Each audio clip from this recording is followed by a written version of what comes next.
Good afternoon and welcome to probably the most important anniversary of the 1960s. Living in strange times as we now do, it's appropriate to run by you a piece of improbable science fiction. It goes like this. Four young men are given the biggest ever global television platform of all time with an expected television audience of around 200 million people. What are they going to do? Surely sell everything they can and make as much money as they can in the given time. Well, what actually happens is this. They write a song designed to be comprehensible to the largest possible number of people around the globe, and they stand up in Abbey Road Studios on the 25th of June 1967, and they sing All You Need Is Love.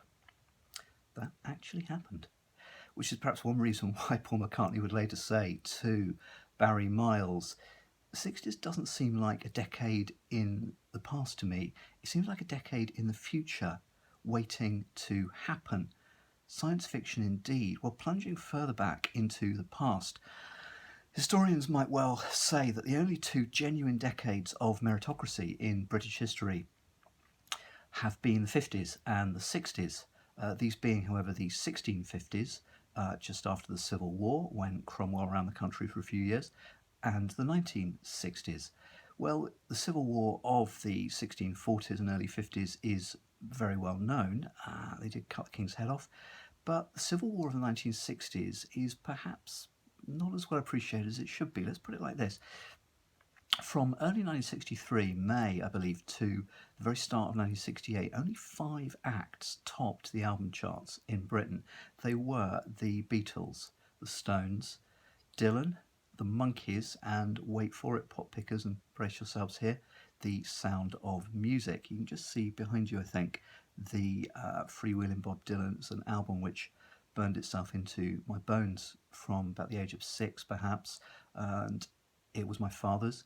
The only other pop album in our house was indeed The Sound of Music, belonged to my mother.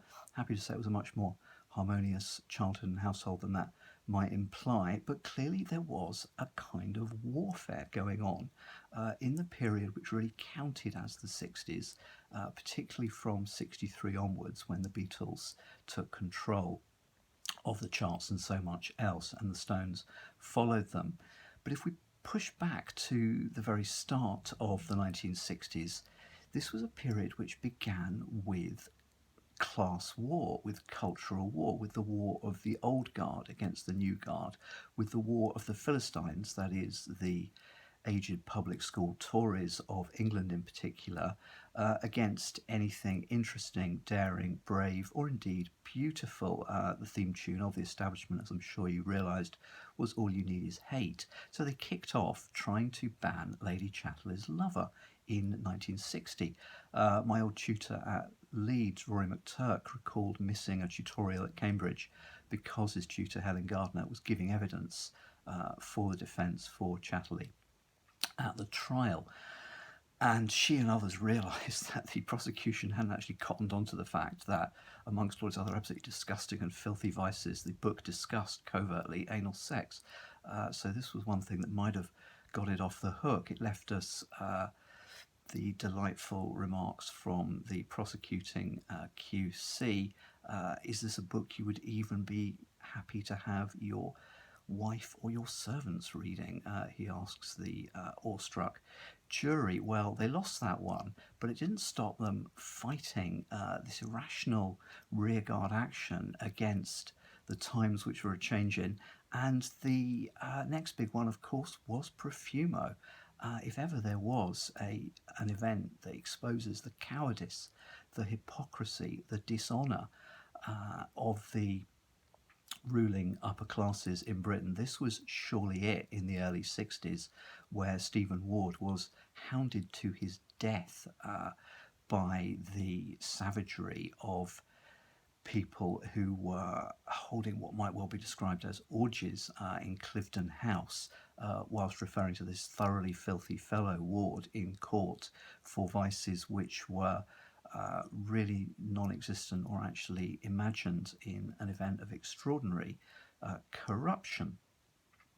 So what was going on here? Well, you could go to Oxford Cambridge. You could have gone to Eton or Harrow. You could be sitting in the House of Lords, in the judge's seat. You could be standing up, haranguing the disgusting, filthy hordes of the present in court, as we'll see in a few moments.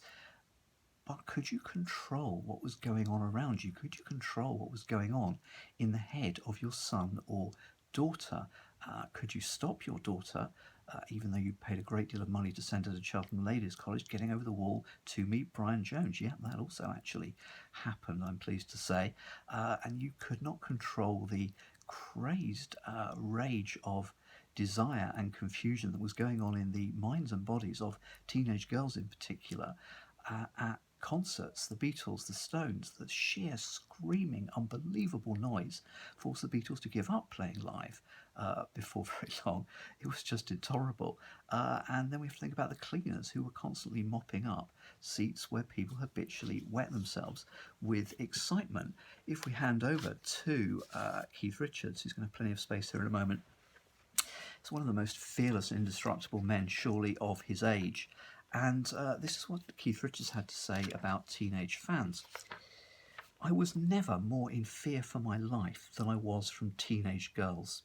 The ones that choked me, tore me to shreds. If you got caught in a frenzied crowd of them, it's hard to express how frightening they could be. You'd rather be in a trench fighting the enemy than to be faced with this unstoppable killer wave of lust and desire, or whatever it is. It's unknown even to them. The cops are running away, and you're faced with this savagery of unleashed emotions.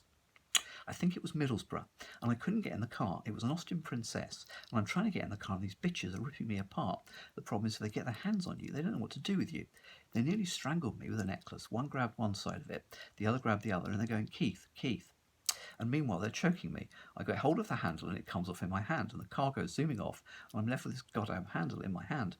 I got left in the lurch that day. The driver panicked. The rest of the guys had gotten in the car, and he just wasn't going to stick around any longer. So I was left in this pack of female hyenas.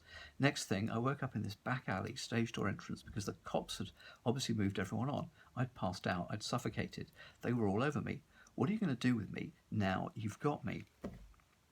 Well, they did really get them, and the other few days of this extraordinary anniversary I want to talk about are the days of the Redlands drug trial in Sussex.